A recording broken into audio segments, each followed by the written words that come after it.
ये लड़ाई जो है, ये लड़ाई जुमलेबाजियों से, एक तरफ जुमलेबाजी है और एक तरफ 142 करोड़ की आबादी है। देखते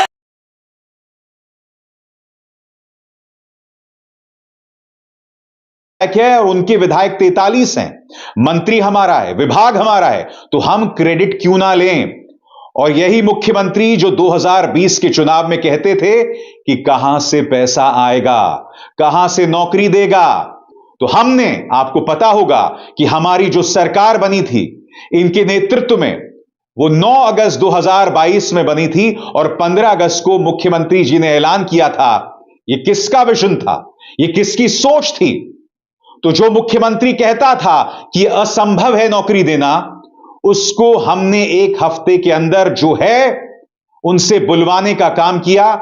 जो कहता था असंभव है, तो हम लोगों ने जिस हिसाब से विकास का काम किया और नई नई नीति लेकर आए। अब आपको समझना पड़ेगा तेजस्वी यादव क्यों 17 साल बनाम 17 महीने का पंच दे रहे हैं। क्यों? बहुत साफ है दोस्तों, वो ये बतलाने की कोशिश कर रहे हैं कि नीतीश 17 साल सत्ता में थे मगर नौकरी नहीं दे पाए, मगर 17 महीने में नीतीश कुमार के ताने के बावजूद हमने जनता को नौकरियां दी। और ऐसे में हम जो नौकरियां दे रहे हैं उसका क्रेडिट, उसका श्रेय हम क्यों ना लें? इसीलिए अब उनका नारा है 17 साल बनाम 17 महीने। क्या कहते हैं आपकी स्क्रीन पर? ये टूरिज्म डिपार्टमेंट हमारे पास था तो हमने टूरिज्म पॉलिसी लाई। आईटी डिपार्टमेंट राजकोटा में था, हम लोगों ने आईटी पॉलिसी लाई और कई पॉलिसीज हैं जो हम लोगों ने लाने का काम किया। स्पोर्ट्स पॉलिसी हम लोगों ने लाने का काम किया। जो खेलेगा उसको भी नौकरी मिलेगी सरकारी और जो पढ़ेगा उसको भी नौकरी मिलेगी। शिक्षा विभाग किसके पास था? राष्ट्रीय जनता दल के पास था।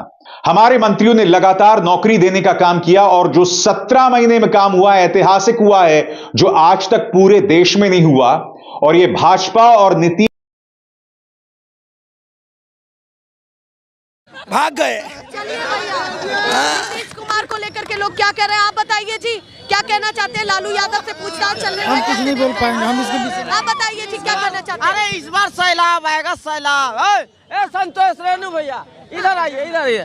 इस बार सैलाब आएगा, सैलाब। हाँ। झुंड में तो सुअर आते, शेर अकेला चलता है। अच्छा, शेर मान रहे हैं हाँ, लालू यादव तो को? शेर है, शेर, बूढ़ा शेर, 80 साल का शेर, बब्बर शेर, मतलब वो अभी शेर भी है। नहीं हुई है। नहीं, चलिए आप बताइए, इस क्या बार कहना चाहते 8 हैं? घंटों से बैठा, बिहार में 8 सियासत घंटे, चल रही है, कैसे इस सियासत को देख रहे हैं? जल्दी से बताइए। 8 घंटों से बैठा के रखे, फिर भी हम लोग नहीं घबराए। शेर नहीं, शेर है वो, शेर। 16 करोड़ जनता की आवाज बैठे हैं अंदर। हम लोग के भगवान बैठे, हम लोग को काहे का डर? किस लिए डर?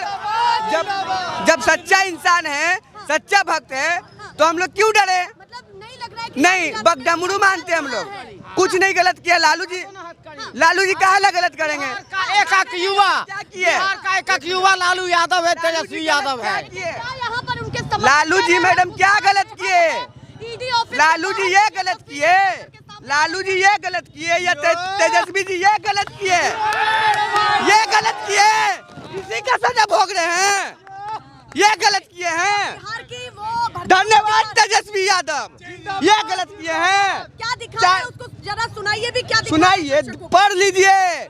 गांधी मैदान गवाह है, मंदिर है, शक्ति धाम पटना, और सामने में ईडी कार्यालय है, और गांधी मैदान बहुत सारे लोगों का, बहुत सारे नेता का गवाह रहा है। ठीक है ना? आप वादे दिखा रहे हैं जी, यही हुए या नहीं हुए? पूरे हुए या नहीं हुए? आधा से ज्यादा पढ़ लीजिए। 4 लाख से अधिक सरकारी नौकरी, ये युवाओं बताएंगे।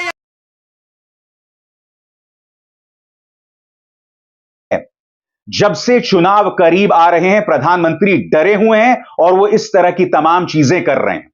सरकार मेरे पिता को गिरफ्तार कर सकती है मगर एक बीमार इंसान को गिरफ्तार करके उन्हें क्या मिलेगा? रोहिणी आचार्य का बयान दोस्तों आपके स्क्रीन पर। रोहिणी आचार्य क्या कह रही हैं वो भी मैं आपको पढ़ के सुनाना चाहता हूं। दर्जनों दफा पूछताछ करने के बाद भी क्या पूछना जानना बाकी है? स्वास्थ्य संबंधित समस्याओं से जूझ रहे व्यक्ति को बिना उनके सहायक, बिना दवाइयों के 8-9 घंटे से पूछताछ के नाम पर प्रताड़ित करना अमानवीय कुकृत्य है। जनता सब देख रही है रोहिणी आचार्य की नाराजगी। दोस्तों, आपको समझना पड़ेगा, जिस तरह की प्रतिक्रिया राहुल गांधी को मिल रही है अपनी न्याय यात्रा को लेकर बिहार में, और जिस तरह से 8 से 9 घंटे तक ईडी ने लालू प्रसाद यादव से पूछताछ की है, ये दोनों घटनाक्रम राजनीतिक हो गए हैं। क्योंकि हमें नहीं भूलना चाहिए कि नीतीश कुमार ने एक बार फिर पलटी मार दी और बिहार की जनता में इसका बहुत ही नकारात्मक संदेश गया है। लोग न सिर्फ नीतीश कुमार पर हंस रहे हैं, बल्कि भाजपा के नेताओं पर। याद कीजिए सम्राट चौधरी, याद है इन्होंने क्या कहा था? इन्होंने कहा था कि जब तक मैं नीतीश कुमार को हटा नहीं दूंगा, मैं अपनी पगड़ी नहीं उतारूंगा। अब जानते हो पगड़ी के बारे में क्या कह रहे हैं? सुनिएगा तो हंसने लगेंगे। उन्होंने कहा आपके स्क्रीन पर, उस समय मैंने भावुकता में मुरेठा बांधते हुए कहा था कि नीतीश को मुख्यमंत्री पद से हटाकर ही मुरेठा खोलूंगा। दोस्तों, ये लोग क्या समझते हैं जनता को? इतनी बड़ी बात कही थी, आप भूल गए? कल ही मैंने अपने कार्यक्रम में आपको बतलाया था कि नीतीश कुमार ने विधानसभा पर वो जो महिलाओं पर बयान दिया था। तो जी हाँ दोस्तों, आप सभी को ही पता है कि बिहार में सत्ता का पलटवार हो गया है। पलटू राम नीतीश कुमार फिर से पलट गए हैं और वो अब की बार गठबंधन बीजेपी के साथ कर रहे हैं। और यही नीतीश कुमार पहले गठबंधन तोड़ा था बीजेपी के साथ।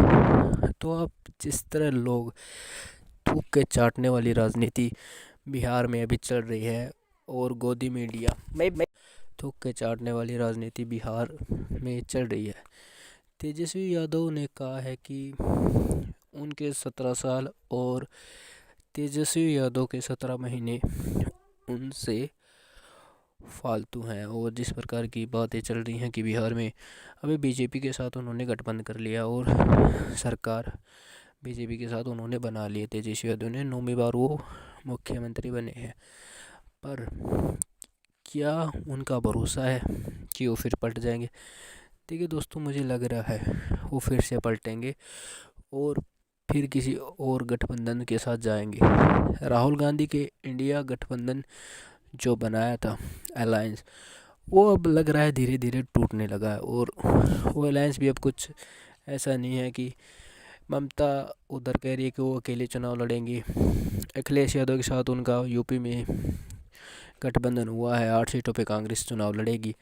पर अब देखने वाली बात है कि गोदी मीडिया इसको किस तरह देख रही है। गोदी मीडिया जश्न मना रही है कि बिहार में राम राज्य वापस आ गया, पर ऐसा कुछ नहीं है दोस्तों।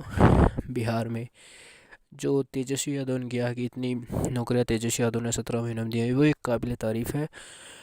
और अगर बिहार को आगे जाना है तो ऐसे पलटू राम मुख्यमंत्रियों से बचना होगा।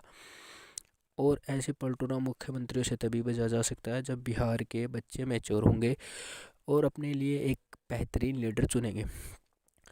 तो आप इस वीडियो में देख सकते हैं दोस्तों, बिहार की जनता का किस प्रकार पे हो रहा है, काटा जा रहा है और सारी कानूनी व्यवस्था अस्त व्यस्त हो गई है। तो सब्सक्राइब कर लो चैनल को।